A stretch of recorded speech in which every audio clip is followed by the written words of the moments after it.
이제 히브리서 11장에 나오는 사사들에 대해서 공부해 보도록 하겠습니다. 암송구절입니다. 같이 한번 읽어보겠습니다. 히브리서 11장 32절부터 33절 같이 읽겠습니다. 크게 한번 읽어봅시다. 내가 무슨 말을 더하리요? 기드온, 바락, 삼손, 입다, 다윗 및 사무엘과 선지자들의 일을 말하려면 내게 시간이 부족하리로다. 33절 그들은 믿음으로 나라들을 이기기도 하며 의를 행하기도 하며 약속을 받기도 하며 사자들의 입을 막기도 하며. 아멘. 자, 첫 번째입니다. 이 사사들을 통해서 하나님 말씀하시는 믿음 같이 읽겠습니다. 시작. 하나님은 자신의 말씀에 믿음으로 반응하는 한 사람을 붙들어 사용하십니다. 사사, 여러분 사사 시대 지금 사사기를 여러분 묵상하고 있죠. 여러분 사사라는 뜻이 무엇일까요? 네, 사사라고 하는 단어는 히브리어로 쇼페림입니다. 쇼페림은 한글로 풀었으면 재판관이라고 하는 뜻을 갖고 있습니다. 재판관, 여러분 평시에는 이스라엘 백성들, 자기 백성들을 재판하는 역할. 전시에는 어떤 일을 합니까? 전쟁이 날 때는 전쟁에 참여해서 우리 편 이스라엘 백성들 군대를 이끌고 이제 적군을 무찌르기도 하는 그런 전쟁에 참석하기도 하는 그런 일을 했습니다. 즉, 이 역할은 어떤 역할입니까?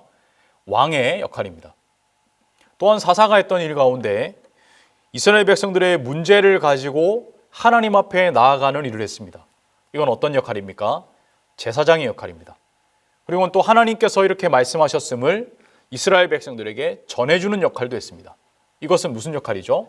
선지자의 역할입니다. 왕과 제사장과 선지자의 역할. 그래서 이 사사를 구원자 예수 그리스도를 예표하는 그러한 역할이다.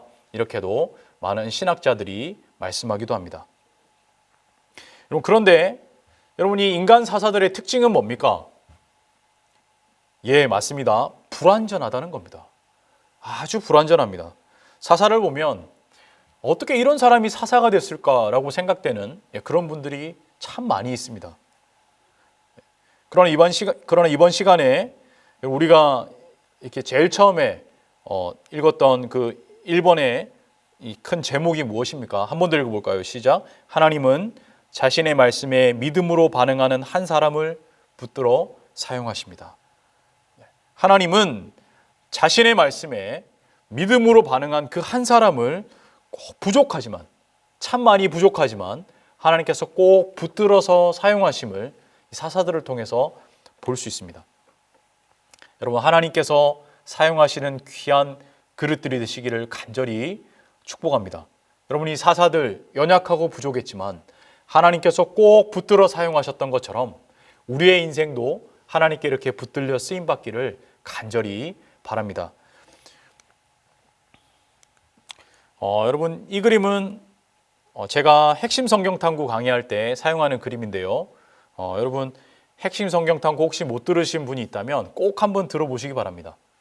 여러분, 이 과목을 통해서 성경을 사랑하게 되는 놀라운 은혜가 이 과목을 듣는 분들에게 다 임하게 될 줄 믿습니다. 꼭 한번 들어보십시오.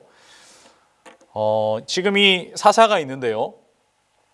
사사들 이제 보면은 여러분이 위에서부터 이렇게 쭉 내려옵니다. 가장 사사다웠다라고 할 수 있는 사람이 여러분 지금 여기 보시면 온니엘이라고 하는 사사가 있습니다. 좀 사사다운 모습이 있었습니다. 온니엘은 가나안 땅 점령에 가장 선두로 섰던 사람이 바로 이 온니엘입니다. 갈렙의 사위죠. 이 갈렙의 사위입니다. 믿음으로 기럇세벨을 점령하고 이 갈렙의 딸 악사를 아내로 맞은 사람이 바로 이 사사 온니엘입니다. 그 다음에 좀 사사다운 모습을 가졌던 사람을 찾으라면 여러분 기드온을 들 수가 있죠. 기드온. 그런데 말년이 좀 끝까지 하나님을 경외하는 삶을 살지 못해서 좀 아쉽습니다. 그리고는 점점 사사의 수준이 떨어지기 시작합니다. 누구까지 떨어집니까? 여기 지금 그림 보면 단지파 삼손까지 오게 됩니다. 여러분, 삼손은 다음 주에 공부할 건데요. 여러분 좀 기대하십시오. 삼손을 공부하게 될 것입니다. 자, 보십시오. 자, 첫 번째 사사는 온니엘, 그 그 다음에 에훗, 삼갈, 드보라, 기드온, 돌라, 야일, 입다, 입산, 엘론, 압돈, 삼손 이렇게 12명의 사사로 이렇게 인물별로 요약해 볼 수가 있는데요. 한 명씩 좀 간략간략하게 좀 살펴보겠습니다. 그럼 1대 사사는 유다 지파 출신의 온니엘입니다. 아까 잠시 앞에도 말씀을 드렸지만 갈렙의 사위이고 가장 사사다운 모습을 간직했던 사람이 바로 온니엘입니다. 그러나 여러분 온 백성이 하나님 말씀 순종하도록 여호수아나 모세처럼 그렇게 이스라엘 백성을 하나님께로 인도하는 그 역량은 조금 부족했던 사사입니다.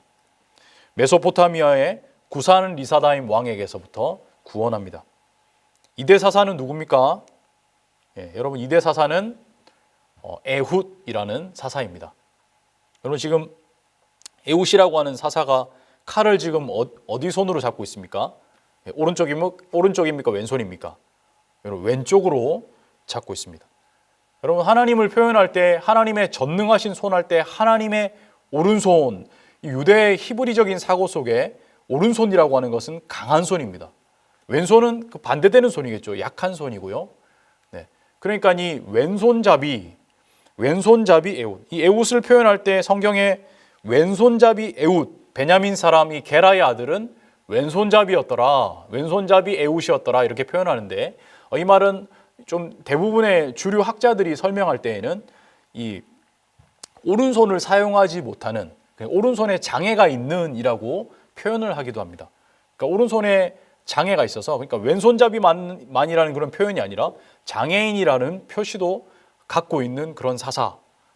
그리고 뭐 이렇게 이 표현이 베냐민 지파 가운데 왼손을 잘 사용하는 사람들이 많았지 않습니까? 용사들 가운데 왼손에 탁월한 용사들이 많이 있어서 이 사람이 베냐민 지파의 그 왼손잡이 중에 한 명이었다라고도 볼 수 있는데요.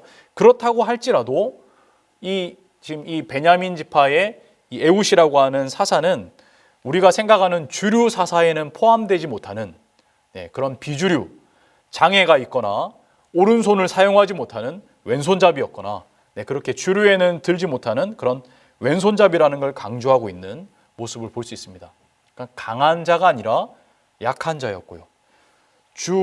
어떤 사람들이 존경하는 그런 어떤 주류 사회를 이루는 그런 구성원이 아니라 좀 마이너리티, 좀 약자에 속했던 사람이라는 것을 알 수 있습니다. 근데 하나님은 약한 자를 들어서 강한 자를 부끄럽게 하시는 그것이 또 하나님의 방법이죠.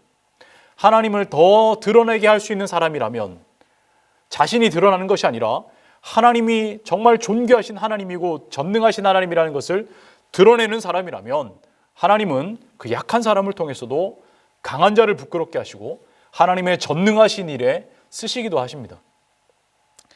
그렇게 하나님께서는 에훗을 사용하셨고 모압 왕 에글론을 이제 이기게 하는, 찔러서 죽이게 하는 일에 하나님은 이 사사 에훗을 사용하십니다. 그럼 3대 사사는 삼갈인데요. 여기 지금 소모는 막대기만 그림이 표시되어 있죠. 이 삼갈은 블레셋 사람 600명을 이 소모는 막대기로 죽였다라고 성경이 말씀합니다. 이스라엘을 그렇게 구원했던 사사. 이 말은 다른 말로 하면 훈련된 전사가 아니라는 겁니다. 그냥 평범한 목동입니다. 평범한 목동을 하나님이 들어서 사용하셨습니다. 지파는 나오지 않죠. 자, 4대 사사. 여러분 4대 사사 누굽니까? 4대 사사는 놀랍게도 에브라임 지파의 여선지자 드보라입니다. 4대 사사 드보라. 여성이죠, 여성. 여성인데요. 이때까지 상대했던 어떤 적보다도 가장 강대한 적. 여러분 이 하솔의 가나안 왕 야빈, 철병거가 900대가 있었던 왕입니다. 이 가나안 왕 야빈의 손에서 이스라엘을 구원합니다. 이 강력한 군대가 있는 하솔 왕 야빈과 그의 군대 장관 시스라를 이 드보라라고 하는 사사가 이기는 일에 하나님께서 이 사사를 사용하시고, 여러분 군대 장관 시스라가 우유를 마시고 장막에서 잠들었을 때 그를 죽이는 일에 누가 쓰입니까? 야엘이라고 하는 여인이 그 일에 쓰임 받습니다. 여러분 하나님은 그 당시 그 구약 시대에는 숫자에 세지 않았던 여성을 통해서 하나님께서는 이 귀한 한 나라를 살리는 일을 하셨다는 것을 우리는 보게 됩니다. 여러분, 하나님은 하실 수 있습니다. 여러분, 하나님을 믿는 믿음이 있고 하나님의 말씀을 정말 생명처럼 여기는 그 마음이 있다면 하나님은 그를 통해서 나라를 살리기도 하고요, 하나님께서는 한 지파를 일으켜내기도 하고요, 한 가문을 믿음의 가문으로 바꿔내기도 합니다.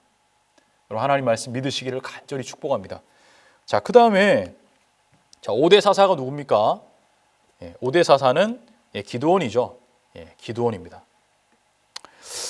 므낫세 지파, 므낫세 지파의 이 기드온.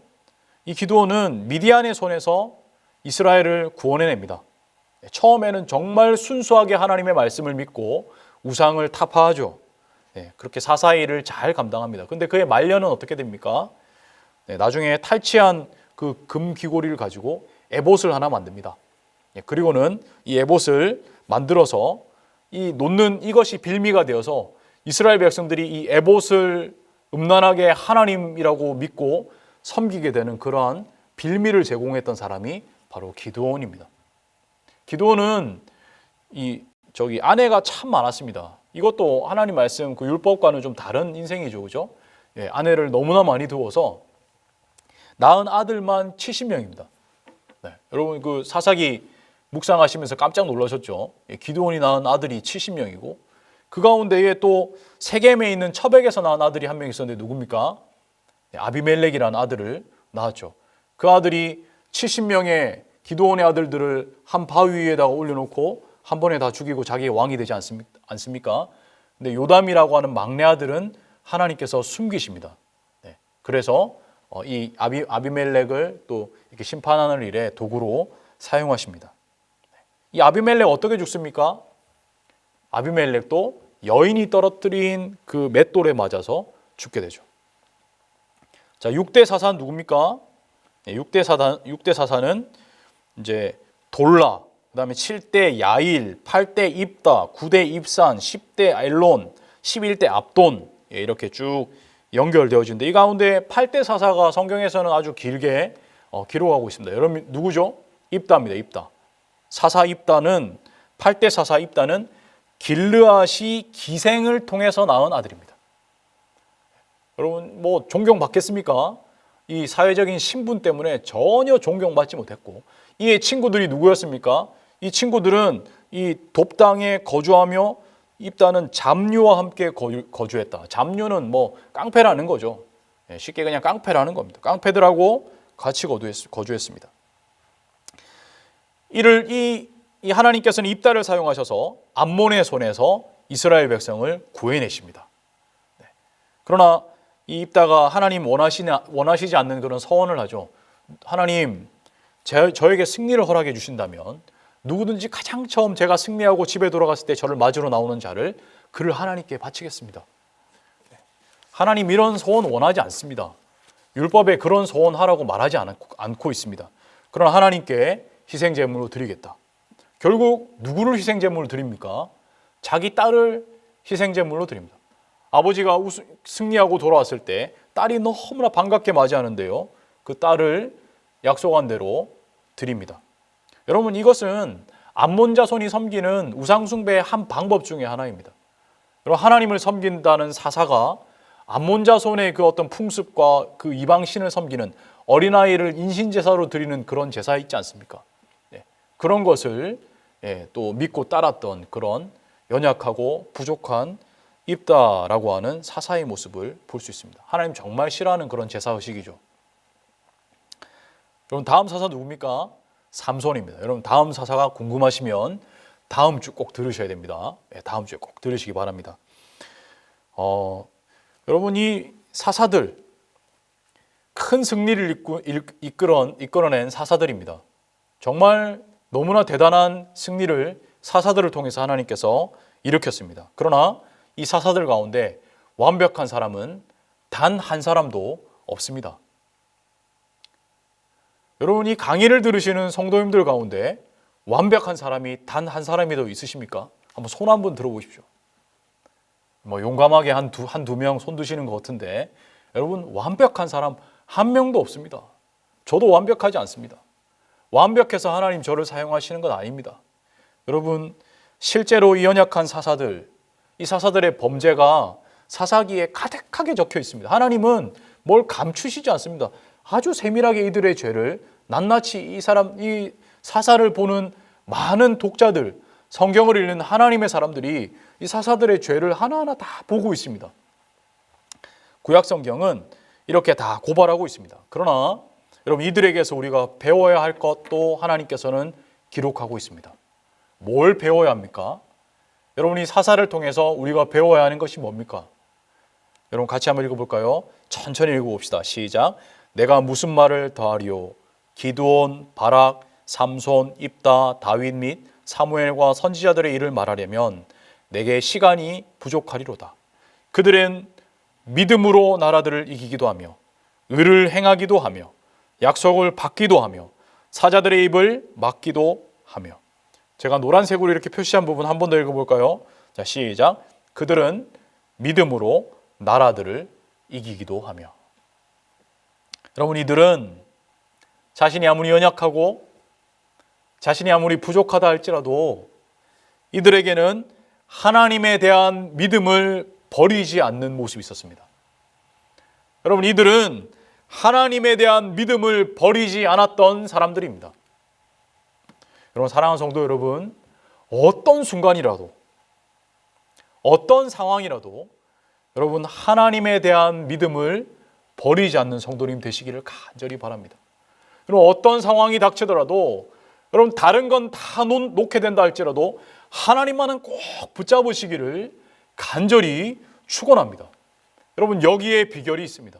여러분, 하나님만 놓치지 않으면 여러분 사방이 다 에워싸이고 사방이 다 막혀도 하늘은 열리게 되는 것입니다. 여러분, 하늘은 열려 있습니다. 하나님은 열려 있습니다. 여러분, 절대로 하나님 정말 포기하는 일, 하나님 놓치게 되는 일은 우리의 삶 속에서 일어나지 않게 되기를 간절히 축복합니다. 여러분, 하나님께서 사용하시면, 하나님 사용하시면 내가 누구냐는 그렇게 중요하지 않습니다. 내가 가지고 있는 것이 무엇이냐는 그렇게 중요하지 않습니다. 모세야, 너 가지고 있는 것이 무엇이냐? 그럼 모세는 하나님의 이 질문 앞에 주님, 보낼 만한 사람을 좀 보내십시오. 어떻게 하나님 저 같은 사람을 이 가나안 이 출애굽에 이스라엘 백성들을 출애굽 그 여정에 어떻게 저 같은 사람을 지도자로 세우십니까? 여러분, 40년 전에 그 혈기왕성하고 지혜롭고 용맹한 모세는 할 수 있었겠죠. 그런데 80세가 된 모세 앞에 하나님께서 모세야 하면서 사명을 주실 때는 하나님, 제가 누구길래 저 같은 사람을 보내시려고 하십니까? 저는 안 됩니다. 저는 안 됩니다. 그때 하나님께서 뭐라고 질문하십니까? 모세야, 너 가지고 있는 것이 뭐냐? 하나님, 저 지팡이 하나 들고 있습니다. 저는 입도 말도 잘 못합니다. 근데 하나님께서 그 지팡이를 사용하시죠. 모세가 가지고 있는 그 약하고 연약한 것들을 가지고도 하나님께서는 멋있고 아름다운 일들을 펼쳐나가시지 않습니까? 여러분, 중요한 게 뭡니까? 내가 누구냐가 중요한 것이 아닙니다. 내가 들고 있는 게 이게 뭐냐가 중요한 것이 아닙니다. 아무리 평범한 거고 내가 못나고 부족하다 할지라도 내 마음속에 깨끗하게 하나님을 믿는 그 믿음만 있다면, 정말 하나님 앞에 하나님, 죄인이고 연약하지만 하나님을 따라 살아가겠습니다 라고 하며 매 순간 주님 앞에 내 자신을 쳐서 회개하며 깨끗한 그릇으로 주님 앞에 서 있으면 내가 누구냐는 중요한 것이 아닙니다. 하나님 쓰실 줄 믿습니다.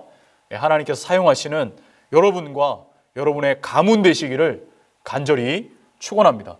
여러분, 오늘 공부하신다고 정말 수고 많으셨습니다. 다음 시간 마지막 시간입니다. 꼭 참석해 주시기 바랍니다. 감사합니다.